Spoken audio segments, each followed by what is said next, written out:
Welcome to टैक्योन। आज क्या करने जा रहे हैं हम? आज हम करने जा रहे हैं मॉडर्न फिजिक्स का अगला सेगमेंट। हमने क्या देखा अभी तक मॉडर्न फिजिक्स में? हमने मॉडर्न फिजिक्स में देख लिया atomic structure, photo electric effect, और हम लोग स्टार्ट कर चुके हैं nuclear structure and radio activity. उसी प्रोसेस में हमने लास्ट क्लास में क्या देखा है? We have understood that why the nucleus is breaking, है ना? वो सब हमने समझा। फिर हमने देखा बाइंडिंग एनर्जी पर न्यूक्लियॉन का क्या कॉन्सेप्ट है, ठीक है ना? इन सब चीजों को हमने देखा। फिर मैंने ये भी बताया था तुम्हें कि एक एटॉमिक मास यूनिट 1.67 × 10⁻27 केजी मास अगर एनर्जी में कन्वर्ट होता है तो उसके जो एनर्जी होती है वो 931.5 मेगा इलेक्ट्रॉन वोल्ट होती है। और ये भी बताया था why the nuclear energy is the future energy, है ना? कन्वेंशनल एनर्जी से हमको दूर जाना पड़ेगा ही in future, because this conventional energy is causing our global warming, है ना? ग्लोबल वार्मिंग से क्या हो रहा है? टेम्परेचर बढ़ रहा है हमारे अर्थ में, और टेम्परेचर बढ़ने से क्या हो रहा है? आइस मेल्ट होती है पोल्स पे। उससे क्या होगा? वाटर लेवल ऊपर होगा। वाटर लेवल ऊपर होगा तो सारे जितने भी कोस्टल सिटीज हैं वो डूबने लगेंगे। तो ग्लोबल वार्मिंग से बचने के लिए हमें कार्बन डाइऑक्साइड का एमिशन को रोकना है। तो कोशिश करना है कि हम न्यूक्लियर एनर्जी की तरफ मूव करें, है ना? तो न्यूक्लियर एनर्जी की तरफ बहुत सारी कंट्रीज मूव कर चुके हैं ऑलरेडी। रशिया बहुत ज्यादा यूज करता है उसको आइस ब्रेक करने के लिए पोल्स में जब शिप्स जाते हैं तो क्या होता है? उसमें आप डीजल लेके जाएंगे तो डीजल खत्म हो जाता है ना? Then nuclear energy powered ships are made, nuclear energy powered submarines are also made. एक टाइफून नेम का सबमरीन भी है यूएस के पास, वो न्यूक्लियर पावर्ड है ना? बहुत स्ट्रांग होता है वो, ठीक है ना? It can sustain for months in the water, है ना? इसी तरीके से न्यूक्लियर पावर्ड एयरक्राफ्ट्स भी हैं, है ना? न्यूक्लियर पावर एयरक्राफ्ट्स भी हैं। न्यूक्लियर पावर स्टेशंस हैं इंडिया में, बट इंडिया अभी बहुत ज़्यादा अपनी न्यूक्लियर एनर्जी को हार्नेस नहीं कर रहा है ना? और न्यूक्लियर वेपन को लेके इंडिया में जो है कौन किए थे इनिशिएट? वो होमी जहांगीर भाभा, है ना? उन्होंने वो 1975 आई थिंक इंदिरा गांधी के अंडर पहली बार वो उन्होंने वो न्यूक्लियर टेस्ट किया था। फिर 99 में अटल बिहारी वाजपेयी के रेन में अब्दुल कलाम ने वो टेस्ट किया था, है ना? पोखरन में हुआ था जो, ठीक है ना? तो पोखरन में हुआ था। आई थिंक लाफिंग बुद्धा नाम था पहले वाले का, है ना? Nuclear test which happened in Pokhran. So India का भी न्यूक्लियर देखा जाए तो बहुत इतिहास है। और भी देखोगे तो इंडिया का क्या है? India is a nuclear country also by the way, and Pakistan are neighbouring countries also nuclear country. Nuclear मतलब न्यूक्लियर वेपन है हमारे पास, ठीक है? एंड मेनी और the top 5 of the countries are also having nuclear weapon.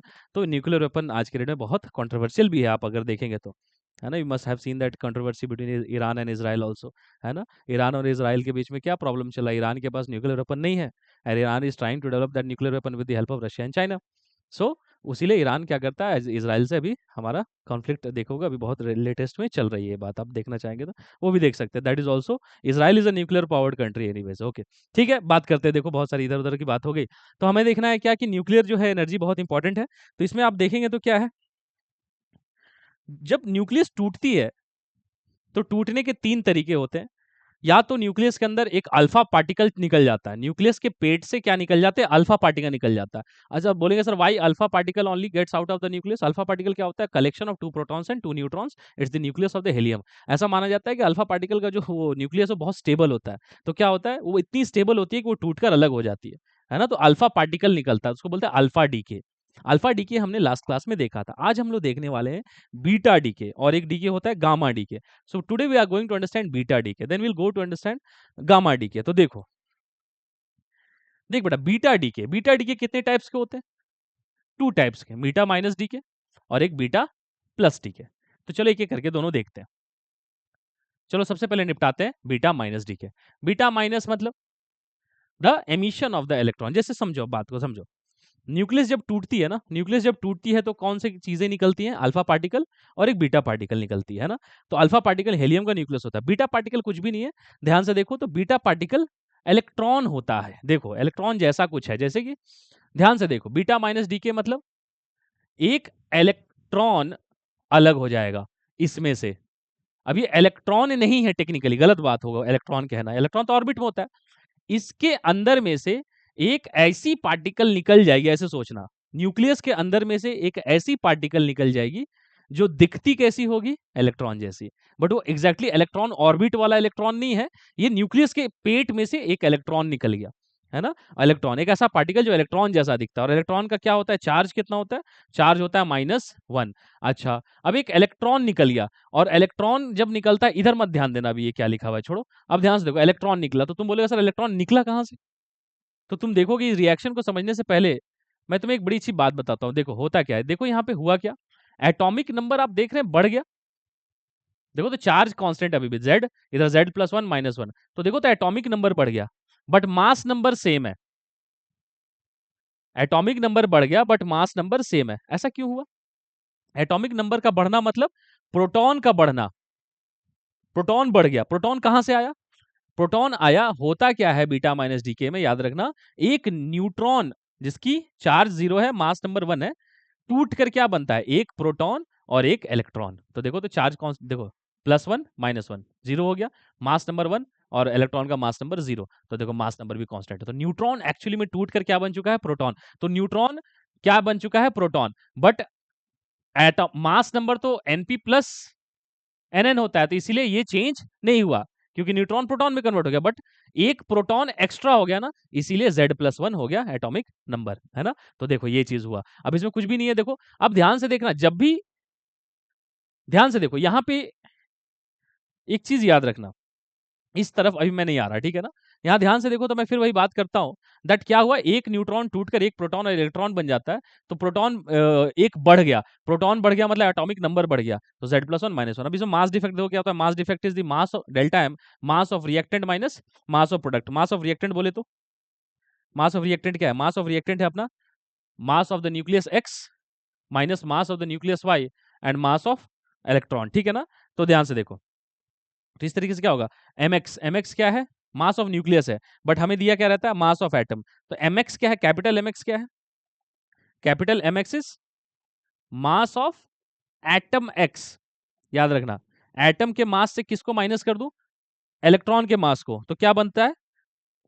Mass of nucleus x, है ना, मास of nucleus x, ठीक। अच्छा, उसी तरीके से देखो ये क्या है? Mass of atom y minus electron, इसमें कितने हैं? Z+1, तो उसको माइनस कर दो तो ये हो जाएगा, ये वाली चीज क्या आ जाएगी? my क्या है? Mass of the nucleus y। उस तरह से इसमें किसको ऐड कर दो? Mass of electron. मतलब this is the reactant mass and this is the product mass. इसको जब आप सॉल्व करेंगे तो क्या आएगा? देखो it comes to be this, इसको कर लेना, आपको दिखेगा ये डेल्टा एम कितना आएगा? डेल्टा एम आएगा mx माइनस my amu, है ना। mx minus the mass of atom x minus mass of atom y, वो कट गया e वगैरह, a इंटू amu। अब डेल्टा एम जनरली amu में दिया रहता है, तो सोचो मान लो ये वाली वैल्यू आई 2 amu, तो कितना एनर्जी रिलीज हुआ होगा? 2 इंटू 9 31.5 मेगा इलेक्ट्रॉन वोल्ट, है ना। इतनी एनर्जी निकली होगी अगर ये 2 amu हुआ है। तो ये थी बीटा माइनस डीके। उस तरह से बीटा प्लस डीके देखो, अब बीटा प्लस डी के मतलब एक ऐसा पार्टिकल निकलता है जो इलेक्ट्रॉन जैसा दिखता है, बट इस बार चार्ज उसकी +1 है, इलेक्ट्रॉन की चार्ज -1 है, तो इसकी +1 है। मास किसके बराबर है? Mass of this particle is equal to mass of electron, है ना। और charge of this particle is negative of charge of electron, क्योंकि इलेक्ट्रॉन का चार्ज नेगेटिव, तो ये क्या है? पॉजिटिव चार्ज है। इसी को क्या बोलते हैं? बीटा प्लस पार्टिकल भी बोल सकते हैं आप इसको, ठीक है ना। अब ध्यान से देखो तो क्या हुआ, चार्ज कंजर्व करो, इधर चार्ज कितना है? Z, इधर क्या आ चुका है? +1, तो यहाँ क्या हो जाना चाहिए? -1। -1 मतलब क्या घट गया? नंबर ऑफ प्रोटॉन्स इस बार रिड्यूस हो गया। नंबर ऑफ प्रोटॉन रिड्यूस कैसे हो गया? क्योंकि एक प्रोटॉन किस में कन्वर्ट कर चुका होगा? न्यूट्रॉन में। यहाँ पे क्या होता है? Conversion of proton into neutron. Conversion of proton into neutron जब होता है तो यही चीज निकलती है बीटा पार्टिकल। देखो तो क्या हुआ, देखो चार्ज कंजर्व है ना, 1 0 0, देखो मास नंबर कंजर्व है ना, देखो है, तो यही रिलीज होती है, इसी को बोलते हैं beta particle. And it has the property of electron with respect to mass और चार्ज इलेक्ट्रॉन के रिवर्स, ठीक। इस तरीके से अब ये चीज हमें दिखता है। अब यहाँ एक बात समझो, अब यहाँ आते हैं वापस। देख इस प्रोसेस में बना क्या, इस प्रोसेस में एक प्रोटॉन टूटकर न्यूट्रॉन बन जाता है, तो टेक्निकली मास नंबर पे इफेक्ट पड़ता ही नहीं है, बट क्या हो जाता है? एक एटॉमिक नंबर कम हो जाता है, क्योंकि प्रोटॉन टूटकर न्यूट्रॉन में आ चुका है, और neutron doesn't give atomic number. Atomic number तो प्रोटॉन का काउंट होता है ना, तो प्रोटॉन खर्च हो गया न्यूट्रॉन में, बट चूंकि इनका सम क्या रहेगा? सेम रहेगा, क्योंकि प्रोटॉन न्यूट्रॉन में चला गया, तो एक न्यूट्रॉन बढ़ गया, एक प्रोटॉन कम हो गया, तो मास नंबर तो सेम ही रहना है, बट क्या चेंज हो जाएगा? मास एटॉमिक नंबर चेंज हो जाएगा, ठीक। सो एटॉमिक नंबर चेंज हो गया, Z-1 हो गया, क्योंकि एक प्रोटॉन कम हो चुका है। अब इसमें क्या है देखो ध्यान से, what is that? Delta M. Delta M की बात करें, नहीं नहीं, डेल्टा एम से पहले मैं क्या बोल रहा था? प्रोटॉन से क्या बना? Neutron. So there is a production of neutrons, है ना। क्या हो रहा है? न्यूट्रॉन बन रहा है, तो न्यूट्रॉन बन रहा है इस प्रोसेस में, इसीलिए यहां पे न्यूट्रिनो पार्टिकल निकलता है। याद रखना, हमेशा याद करने का तरीका, एक न्यूट्रिनो पार्टिकल करके कुछ निकलता है। कैसे याद रखना है? इस प्रोसेस में एक प्रोटॉन टूटकर क्या बन जाता है? न्यूट्रॉन। सो प्रोडक्शन किसका हो रहा है? न्यूट्रॉन का। तो न्यूट्रॉन जब बनता है तो क्या बनता है? निकलता है न्यूट्रिनो पार्टिकल। न्यूट्रिनो पार्टिकल ये क्या है? ये चीज इसके ये एनर्जी, इसमें एनर्जी होती है, ये एनर्जी लेकर निकलती है न्यूट्रिनो पार्टिकल। अब इसी तरीके से इसका रिवर्स देखो, यहाँ पे क्या हुआ था। बीटा माइनस में देखो, मैंने नहीं बोला था ना, देखो न्यूट्रॉन टूट कर क्या बनता था? प्रोटॉन। तो यहां न्यूट्रॉन नहीं बन रहा ना, तो एंटी न्यूट्रिनो पार्टिकल। कैसे देते हैं सिंबल? न्यूट्रिनो ऐसे देते हैं, है ना, और एंटी न्यूट्रिनो ऊपर ऐसे डैश लगा दो। बस ऐसे समझ लो, दो टाइप के पार्टिकल है। एक्चुअली ये दोनों एक दूसरे के एंटी मैटर है ना। न्यूट्रिनो का एंटी मैटर क्या है? Anti neutrino. और जैसे ये भी इसका एंटी मैटर है, जैसे मान लो -1 0, है ना, और एक +1 0, ये एक दूसरे के क्या है? एंटी मैटर है ना। ये दोनों जुड़कर क्या, इन दोनों को जोड़ देगा तो मालूम है क्या बनता है? फोटोन बन जाता है। इसको एनिहिलेशन कहते हैं। Annihilation, when -1 0 attach with +1 0, the charge becomes 0 and the mass becomes 0, it becomes a photon। इसको एनिहिलेशन कहा जाता है, ठीक है ना। तो इसी टाइप से, ठीक है। तो ये चीज थी। आप अब मास डिफेक्ट निकालते समय क्या करेंगे? वही repeat telecast, mass of atom X minus mass of reactant minus mass of product. So mass of atom X minus mass of atom Y plus mass of electron, वो मासलेस चीज है, ठीक। तो वही चीज तो किया है, देखो इस तरीके से करेंगे, ये देख लेना मैथमेटिक्स, ठीक है ना। It's very simple. और यहाँ पे जब आप करके फाइनल निकलेंगे तो आपको दिखेगा, यहाँ वाला मैथमेटिक्स देखो, ये बीटा प्लस था ना, बीटा प्लस का मैथमेटिक्स देख लो, mass of reactant minus mass of product. तो देख लो, ये कुछ भी नहीं किया है मैंने, देख लेना इसको, है ना। मास of reactant minus mass of product है, इसको सॉल्व करके देखेंगे आप, तो आपको जो फाइनल आंसर आता हुआ नजर आएगा वो ये देखो, ये वाला आएगा। तो ये वाला कितना आने वाला? mx minus M Y minus 2me। ये क्या है? Mass defect. मास डिफेक्ट ये आएगा। तो एनर्जी क्या होती है? वही डेल्टा एम इन AMU into 931.5 mega electron volt, ठीक है ना। अच्छा, वो बात जिसको समझ में नहीं आया, मैं एक बार बताता हूँ, सुनो। एक्स वाई जेड मान लो ऐसा, क्या कर रहा हूं मैं? देखो, मास of reactant minus mass of product, ये कुछ लोगों को समझ में नहीं आ रहा होगा मुझे लग रहा है। तो मास ऑफ रिएक्टेंट मतलब ये किसका मास होता है? न्यूक्लियस का मास होता है, याद रखना। तो न्यूक्लियस का मास नहीं मिलता ना मार्केट में, कौन सा मिलता है? एटम का मास मिलता है। तो एटम के मास में से, ये है ना रिएक्टेंट, एटम के मास में से क्या माइनस कर दो? इलेक्ट्रॉन के मास को। तो ये किसका मास हो गया? ये mass of nucleus of X हो गया। अच्छा, mass of nucleus of Y कैसे निकालेंगे? एटम का मास से माइनस कर दो, मान लो यहाँ पे Z1 और ये A1 है, तो क्या -Z1 E ME। अरे Z1 इंटू ME, ये क्या हो गया? देखो Z1 मल्टीप्लाइड बाई ME, ये क्या हो गया? Mass of nucleus of Y. इसका निकालना, मान लो ये है Z2 A2, इसके न्यूक्लियस का मास निकालना है। तो मास of atom Z minus Z2, है ना, minus Z2 into mass of, अरे यार ये क्या है? यही तो है mass of nucleus of Z। बहुत सिंपल सी बात है, ठीक है ना। तो ये अगर आप नहीं समझेंगे तो इस तरीके से समझ सकते हैं। तो ये था बीटा डीके। तो बीटा डीके में हमने देखा कि बीटा डीके क्या होता है? Beta decay is the emission of beta particle. Beta particle कितने टाइप के होते हैं? एक ऐसा होता है और एक ऐसा होता है ना। व्हेन दिस इज एमिटेड, है ना, व्हेन दिस इज एमिटेड, तो क्या बना होगा? अगर ये एमिट हुआ है तो सोचो बना क्या होगा? अगर ये एमिट हुआ है मतलब एक न्यूट्रॉन टूटकर क्या बन गया है? देखो, एक प्रोटॉन। याद रखना कैसे कर रहा हूं मैं। Can you see it's getting matched? क्या हो रहा है? देखो, when this particle is getting emitted मतलब one neutron actually got converted into one proton, and when this particle is getting created मतलब one proton got converted into one, हाँ हाँ, this beta plus particle, है ना। तो ध्यान से देखो, इसमें क्या हुआ? न्यूट्रॉन क्रिएट हुआ, इसीलिए इसमें क्या क्रिएट होता है? न्यूट्रिनो पार्टिकल निकलता है। इसमें न्यूट्रॉन नहीं बना ना, तो इसमें कौन सा निकलता है? Anti neutrino. Make sense? ठीक। तो ये था बीटा पार्टिकल, बीटा डीके। एक और डीके होता है बड़ा प्यारा सा, देखो उसको बोलते हैं गामा डीके। ये क्या है? देखो बड़ा प्यारा चीज है गामा डीके। क्या है गामा डीके? देखो, जैसे मान लो ये जो कोई एक्स एटम है, जेड एटॉमिक नंबर, ए मास नंबर, ये कन्वर्ट किया कोई एटम वाई इसका मान लो कि अल्फा पार्टिकल निकला है, समझो इससे। तो अल्फा पार्टिकल निकला है मतलब He, नीचे 2, इधर 4, इधर कितना हो जाएगा Z-2, ऊपर कितना हो जाएगा A-4। एक कोई रिएक्शन है, ठीक, अल्फा पार्टिकल निकला। एक बात बताओ मुझे, ये जो एटम है, नया नया एटम बना है, ये जो एटम बनता है एक्स से वाई, एक्स एटम अब एग्जिस्ट नहीं करता है, एक्स टूट कर क्या बन चुका है, वाई और अल्फा। तो वाई जो नया एटम बना है, एटम ना बोल के न्यूक्लियस जो बना है, ये कभी कभी ऐसा होता है that initially when this atom gets created it is in excited state, ये ग्राउंड स्टेट में नहीं रहता। इसका क्या मतलब होता है मैं बताता हूं, देखो, ये एक्साइटेड स्टेट में रहता है। एक्साइटेड स्टेट का मतलब क्या होता है कि जैसे इसके अंदर कौन बैठे हुए हैं, प्रोटॉन और न्यूट्रॉन सब बैठे हुए हैं ना, तो ये सारे प्रोटॉन न्यूट्रॉन जो होते हैं ना,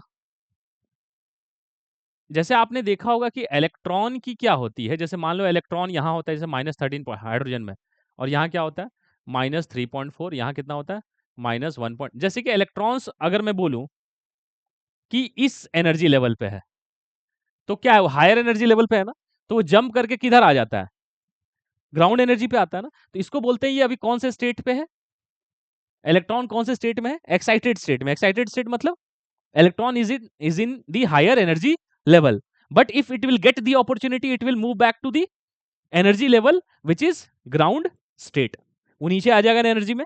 और जैसे ही नीचे आएगा तो क्या रिलीज करेगा बेटा, फोटोन। फोटोन मतलब लाइट, मतलब इलेक्ट्रोमैग्नेटिक वेव। अरे यार यही एमिट करेगा ना, इलेक्ट्रोमैग्नेटिक फोटोन। फोटोन कौन सा, लाइट। लाइट भी कर सकता है, इलेक्ट्रोमैग्नेटिक वेव कुछ भी हो सकता है, इन द इलेक्ट्रोमैग्नेटिक स्पेक्ट्रम कुछ भी हो सकता है, इंफ्रारेड, विजिबल, एनीथिंग, है ना। तो उस तरीके से अब सोचो, ठीक उसी तरीके से जैसे कोई इलेक्ट्रॉन हायर एनर्जी शेल में रह सकता है, हायर एनर्जी ऑर्बिट में रह सकता है और वापस लौटते समय एनर्जी रिलीज करता है, उसी तरीके से ना ये प्रोटॉन्स जो होते हैं ना, ये प्रोटॉन्स भी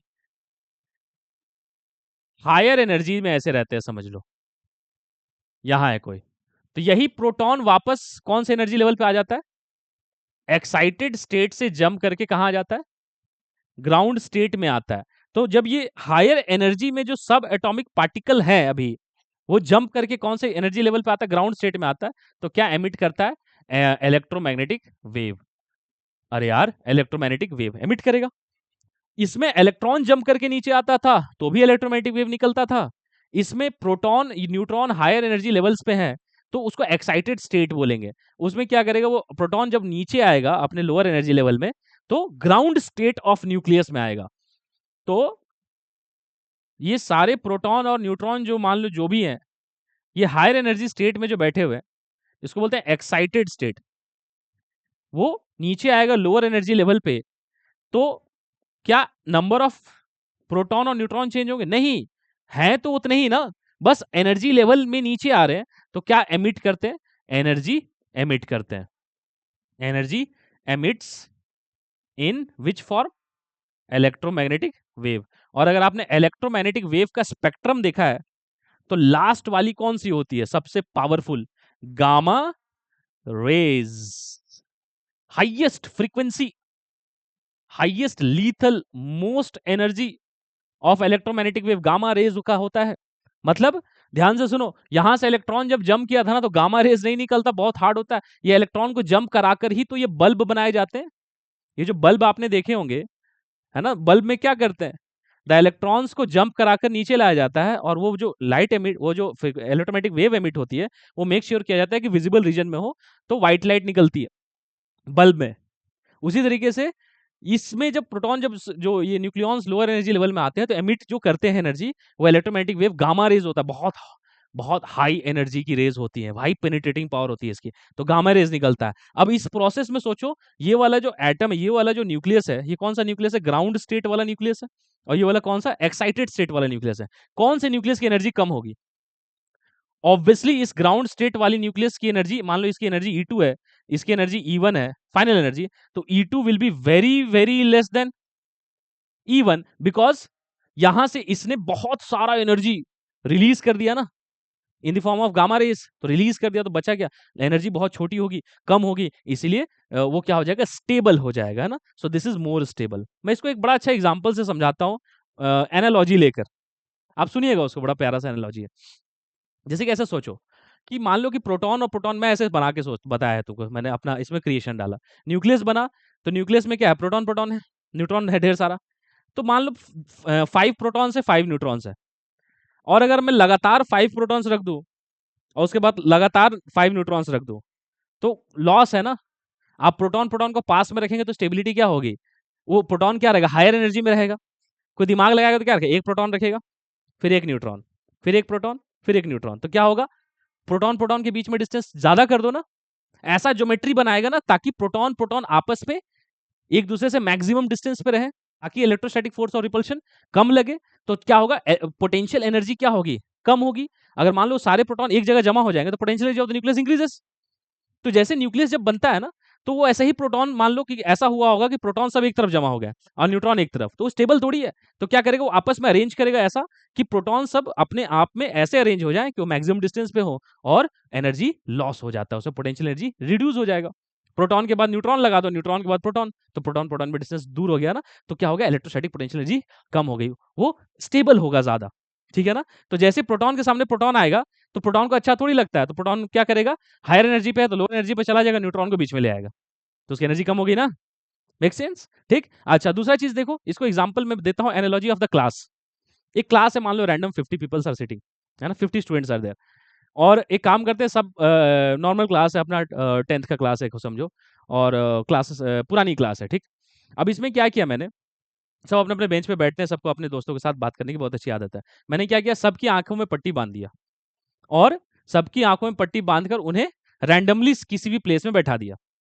तो जब वो रैंडमली किसी भी प्लेस पे बैठेंगे और उनको पता नहीं कि वो कौन सा प्लेस है, तो टेक्निकली देखा जाए तो नंबर ऑफ स्टूडेंट्स जितने पहले थे, अभी भी नंबर ऑफ स्टूडेंट्स क्या है, उतने ही है।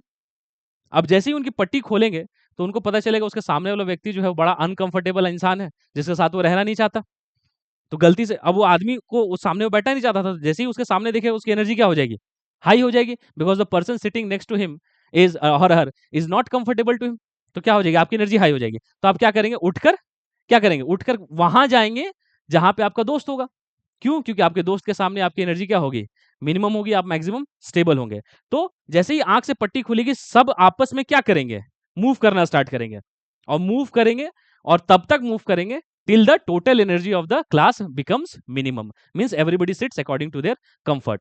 तब तक ये मूव करेंगे। ये जब मूवमेंट होता है ना, इसी मूवमेंट में क्या रिलीज हो रहा है, जो भी वर्क डन हो रहा है, वो क्या रिलीज हो रहा है, इलेक्ट्रोमैग्नेटिक वेव, उसी को बोलते हैं गामा रे। गामा रे जो होती है, ये तब निकलती है जब न्यूक्लियस के न्यूक्लियॉन्स आपस में रीअरेंजमेंट कर रहे होते हैं।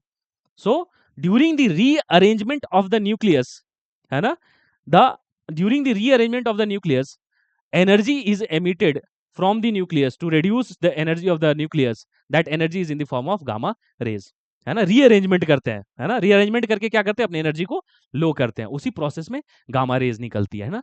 तो ये पूरी कहानी थी गामा डीके की। गामा डीके क्या है, गामा डीके इज कंडीशनल। ऐसा समझो जैसे मान लो कि आंख में पट्टी बांधी हुई है मैंने, और मैंने 10 क्लास का एक पीपल है, मतलब 10 स्टूडेंट्स का एक क्लास है, आंख में पट्टी बांधी हुई है, मैं रैंडमली बैठाता जा रहा हूं बच्चों को। क्या ऐसा हो सकता है, कोई एक ऐसी प्रोबेबिलिटी होगी कि मैं रैंडमली बैठाते बैठाते उसी जगह पे बैठा दूं जहां पे उसे सबसे ज्यादा कंफर्ट था। There must be some probability ना। So there must be some probability in which if I randomly make them set, then also at some day, एक दिन तो ऐसा आएगा, एक समय तो ऐसा आएगा जब वो स्टूडेंट उसी जगह पे बैठेगा, सारे स्टूडेंट्स उसी जगह पे बैठेंगे जहां वो बैठना चाहते थे। अगर गलती से ऐसा रैंडमली हो गया, तो फिर रीअरेंजमेंट होगा ही नहीं। तो रीअरेंजमेंट नहीं होगा तो क्या होगा, गामा रे नहीं निकलेगा। तो गामा रे निकलना कंडीशनल है। जैसे मान लो न्यूक्लियस बाय डिफॉल्ट अपने आ गया, उसी उसी जगह पे सारे प्रोटॉन्स बैठ गए जहां पे उनकी एनर्जी मिनिमम है, तो होगा ही नहीं ना गामा रे डी के।